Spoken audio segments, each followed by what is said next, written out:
নমস্কার বন্ধুরা, আমি শ্রাবন্তী আর গেন্ডুক গার্ডেনে আপনাদের সকলকে জানাই স্বাগত। বন্ধুরা, এতক্ষণ টাইটেল আর থাম্বনেল থেকে বুঝতেই পেরেছেন যে আজকের আমার ভিডিওর বিষয়বস্তু কি। সত্যিই তাই, যে আজকের আমার ভিডিওর বিষয়বস্তু হচ্ছে কাটিমন আম নিয়ে, অর্থাৎ 12 মাসি গাছ। আমরা ছাদ বাগানে এখন প্রায় লোকই ফল বাগান করছি, ফল গাছ লাগাচ্ছি, সবজি গাছ লাগাচ্ছি। ফল হচ্ছে আমাদের খুবই প্রিয়, তার মধ্যে সবথেকে প্রিয় হচ্ছে সেটা হচ্ছে আম। আর এই আম করতে গিয়ে আমরা অনেকেই কিন্তু নিরাশ হয়ে পড়ি। আমরা যেগুলো সিজনাল আম করি, অর্থাৎ বছরে একবার ফলাতে হয়, সেই সমস্ত আম অনেক সময় আমাদের ঝরে পড়ে। অনেক সময় অনেক বাগানে প্রচুর পরিমাণ আমও আমরা ফলাই। সেই জন্য আমাদের আমগুলো যদি ঝরে পড়ে, একটা বছরের জন্য পুরোপুরি আমরা কিন্তু নিরাশ হয়ে পড়ি।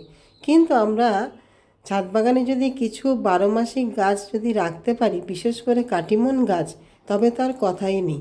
এই কাটিমন গাছে বছরে 3বার ফলন পাওয়া যায়, যদি আমাদের সঠিক যত্ন হয়, সঠিক পরিচর্যা হয়। অনেক বাগানিদেরই সমস্যা থাকে যে কাটিমন গাছে 3বার ফলন পান না, বছরে হয়তো একবারই ফলন আসে। কিন্তু সঠিকভাবে যদি আমরা যত্ন পরিচর্যা জানতে পারি, গাছটা সম্পর্কে যদি অভিহিত হতে পারি, তাহলে আমরা কিন্তু অনায়াসেই এই গাছ থেকে ফলন ফলাতে পারবো। বন্ধুরা, আজকে সেই নিয়ে ভিডিও, যে আমরা কাটিমন গাছে কি যত্ন পরিচর্যা নিলে আমরা বছরে অন্তত 2 থেকে 3বার ফলন এই গাছ থেকে পেতে পারবো। বন্ধুরা, ভিডিওটার সঙ্গে থাকুন, পাশে থাকুন, অবশ্যই আপনাদের উপকারে আসবে। বন্ধুরা, কাটিমন 12 মাসি আম গাছের মধ্যে সবথেকে শ্রেষ্ঠ একটি আম, যা স্বাদে গুণে হচ্ছে অতুলনীয়। এখানে টিএস মান যেটা থাকে সেটা হচ্ছে 23 থেকে 24 পর্যন্ত, যা প্রচুর পরিমাণে কিন্তু মিষ্টি এবং তার সুন্দর ফ্লেভার রয়েছে। এবং আমরা বছরে অন্তত মিনিমাম 2বার ভালো ফলন কিন্তু পেতে পারি। বন্ধুরা, কাটিমন গাছে কিছু যত্ন পরিচর্যা আছে যা সম্পূর্ণই কিন্তু আলাদা। অন্যান্য আমের যে যত্ন পরিচর্যা, তার থেকে আমাদের কাটিমন আম গাছের যত্ন পরিচর্যা সম্পূর্ণটাই কিন্তু আলাদা। সেই পরিচর্যা সম্পর্কে কিন্তু আমাদের জানতে হবে। তার মধ্যে প্রথম পয়েন্টই হচ্ছে বন্ধুরা, সেটা হচ্ছে গাছে সঠিক সার প্রয়োগ করা। এই সার যদি আমরা সঠিক না প্রয়োগ করতে জানতে পারি, তবে কিন্তু ফুল আমাদের গাছে আসবে না। বন্ধুরা, প্রথমে আসা যাক, যখন আমরা একটা কাটিমন গাছ কিনে নিয়ে আসব, তার প্রতিস্থাপনটা আমরা কিভাবে করব, আমরা ফার্স্টে সেটা জেনে নিই। বন্ধুরা, আমরা জানি যে আমাদের আম গাছ এঁটেল মাটি কিন্তু পছন্দ করে, বেলে মাটি কিন্তু পছন্দ করে না, বেলে দোআঁশ মাটি পছন্দ করে না। সেই জন্য আমরা 2 টব নেব আপনার এমনি প্লেন গার্ডেন সয়েল, যেটা এঁটেল মাটি হবে, বালির ভাব কম থাকবে। তার সঙ্গে আমরা 1 টব নেব যে কোনো কম্পোস্ট। এখানে কাওডং কম্পোস্ট যদি আপনারা নিতে চান, তাহলে 1 বছরের পুরনো অতি অবশ্যই হতে হবে। আর না হলে আপনারা ভার্মি কম্পোস্ট কিংবা লিপ কম্পোস্টও নিতে পারেন। তাহলে আমরা 2 টব মাটি, তার সঙ্গে 1 টব দেবো কম্পোস্ট। এর সঙ্গে আমরা সামান্য পরিমাণ, খুব কম পরিমাণে আমরা দেবো হাড় গুঁড়ো আর শিম চাচা। আর এর সঙ্গে ট্রাইকোডার্মা ভিরিডি অল্প একটু মিশিয়ে দেবো, দিয়ে শুধুমাত্র এই মাটিতে আমরা গাছটিকে প্রতিস্থাপন করব। আপনাদের গাছের যেরকম টবের সাইজ থাকবে, মানে আপনাদের যেরকম প্যাকেট নিয়ে আসবেন, সেই হিসাবে টব নির্বাচন করবেন। একেবারেই বড় টবে দেবেন না, প্রথমে ছোট, তারপর আস্তে আস্তে বড়তে ট্রান্সফার করবেন। এইভাবে আমরা প্রথমে কিন্তু গাছটাকে প্রতিস্থাপন করব।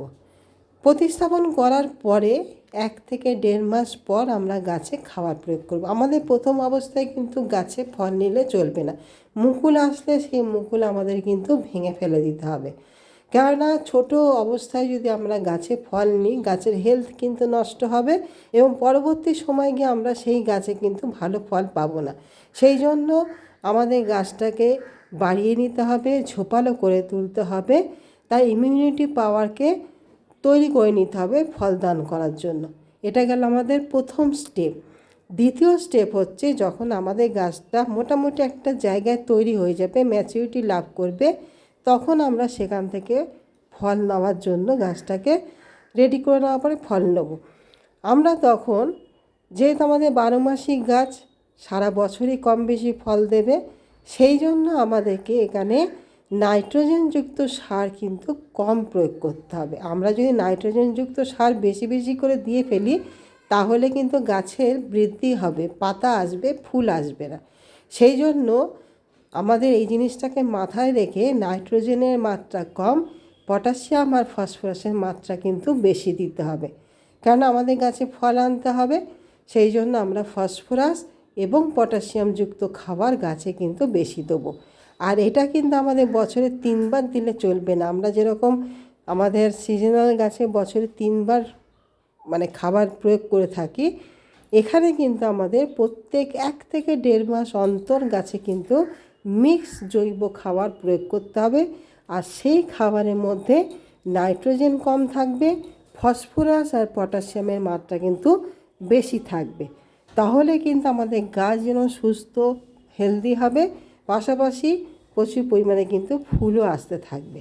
আর আমরা জৈব মিক্স খাবার মানে কি জানি, আমরা কম্পোস্ট মিশাই, তার সঙ্গে হাড় গুঁড়ো, শিমকুচি, লেদার মিল, তার সঙ্গে আমরা পটাশিয়াম সালফেট, মাইক্রোনিউট্রিয়েন্ট, আদার্স অন্য রকম অনেক রকম জিনিস আমরা কিন্তু মিশাই। সেই ক্ষেত্রে আপনারা সর্ষের খোল অ্যাভয়েড করবেন। এখানে সর্ষের খোল, নিম খোলটা অ্যাভয়েড করবেন, সর্ষের খোল নিম খোলটা দেবেন না। আপনারা ভার্মি কম্পোস্ট, অল্প কাউডাং কম্পোস্ট যোগ করতে পারেন। তার সঙ্গে 0050 কিংবা লাল পটাশ এটা আপনারা যোগ করবেন, হাড় গুঁড়োটাকে যোগ করবেন, আর শিমকুচি যোগ করলে তার পরিমাণটাকে কম দেবেন। দিয়ে একটা সুন্দর মিক্সড খাবার তৈরি করে সেটাকে গাছে অ্যাপ্লাই করুন। তাতে করে দেখবেন আপনাদের গাছ কিন্তু সুন্দরভাবে বৃদ্ধি পাবে, পাশাপাশি প্রচুর পরিমাণে কিন্তু ফুল আসবে এবং ফলনও কিন্তু ভালো পাবেন। আর কাটিমন গাছের একটা সমস্যা হচ্ছে কি না, কাটিমন গাছে যখন মুকুল আসে ফল কিন্তু সেট কম হয়। এখানে ফল ঝরে যাওয়ার একটা খুব মারাত্মকভাবে ফল কিন্তু ঝরে। এর কারণ হচ্ছে কি না, আমাদের এই কাটিমন গাছে বোরনের চাহিদা কিন্তু প্রচুর পরিমাণে থাকে। যখন আমাদের গাছে ফুল আসবে, মুকুল থেকে ছোট ছোট দানা বাঁধা শুরু করবে, তখন থেকে আমাদের কিন্তু বোরনের ব্যবহার চালু রাখতে হয়। মাসে অন্তত 2বার করে আমরা ভালোভাবে আমরা গাছটাকে সুন্দর করে বোরন দিয়ে স্প্রে করে দেবো, যাতে বোরনের ঘাটতি না থাকে। তাতে করে দেখবেন আমাদের ফল ঝরে যাবার বা ফল ড্রপ হয়ে যাবার এই যে সমস্যা, সেই সমস্যা কিন্তু থাকবে না। দ্বিতীয় হচ্ছে কি না, আমাদের যখন কাটিমন গাছে ফুলটা আসবে তখন আমাদের ভালো কীটনাশক, পাশাপাশি একটা ছত্রাকনাশক কিন্তু প্রয়োগ করতে হবে। কেননা এই জিনিসগুলো আমরা যদি একটু না লক্ষ্য করি বা না যদি আমরা ফলো করতে পারি, তাহলে কিন্তু মুকুল আসার পরেও সেখান থেকে আমের ফলন আমরা পেতে পারবো না। সেই জন্য এখানে ছত্রাকনাশক আপনার সাপ দিতে পারেন, স্পিন দিতে পারেন, ম্যানসার দিতে পারেন, যে কোনো ভালো কীটনাশক আপনারা গাছে প্রয়োগ করতে পারেন। এটা করলে আপনাদের গাছের যে মুকুলগুলো থাকবে সেগুলো যেরকম সুরক্ষিত থাকবে, সেখান থেকে সুন্দরভাবে ফলও কিন্তু সেট হবে। 3 নম্বরে যেটা বলি সেটা হচ্ছে কি না, আমাদের শুধু গাছের গোড়ায় যে জৈব মিক্স খাবার আমরা শুধু দেবো সেটা কিন্তু না, পাশাপাশি আমাদের উপর থেকেও কিন্তু পটাশিয়ামযুক্ত সার গাছে কিন্তু প্রয়োগ করতে হবে। আমাদের যে 0050 বা 05234 প্রত্যেক মাসে 2বার করে গাছে কিন্তু স্প্রে করতে হবে। 1 লিটার জলে 2 গ্রাম নেবেন, সেটাকে সুন্দর করে গাছে কিন্তু স্প্রে করবেন। কেন আমাদের এই সমস্ত গাছগুলোতে পটাশিয়ামের প্রচুর পরিমাণে কিন্তু চাহিদা থাকে। যে চাহিদা আমরা যদি পূরণ না করতে পারি তাহলে কিন্তু আমরা ফলন পেতে পারবো না, অর্থাৎ আমাদের গাছে কিন্তু ফুল আসবে না। আমাদের বাগানিদের সমস্যা থাকে যে কাটিমন গাছে ফুল আসছে না, শুনেছি বছরে 3বার হয়, 2বার হয়, কিন্তু আমাদের এই পরিচর্যাটা সঠিকভাবে জানতে হবে। আর অতি অবশ্যই আমাদের গাছটাকেও কিন্তু তার সঙ্গে সঠিকভাবে নির্বাচন করতে হবে। যে অনেক সময় আমাদের কাটিমন বলে অন্য ভ্যারাইটির গাছও কিন্তু দিয়ে ফেলে।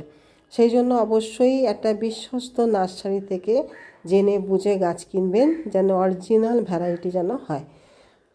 বন্ধুরা, এইভাবে আপনারা যত্ন নিন, এইভাবে পরিচর্যা করুন, অবশ্যই আপনাদের গাছে ফলন আসবে। বন্ধুরা, এই ছিল ভিডিওটি কেমন লাগলো জানাবেন। ভালো লাগলে, উপকারে আসলে অবশ্যই এটি লাইক, কমেন্ট, শেয়ার করবেন। আর আমার নতুন বন্ধু হয়ে থাকলে একটি সাবস্ক্রাইব করতে ভুলবেন না। বন্ধুরা, আগামী দিন আবারও নতুন কিছু নিয়ে চলে আসব। আজকের মতন আসি। এতক্ষণ ধরে ভিডিওটি দেখার জন্য আপনাদের সকলকে জানাই অসংখ্য ধন্যবাদ। নমস্কার।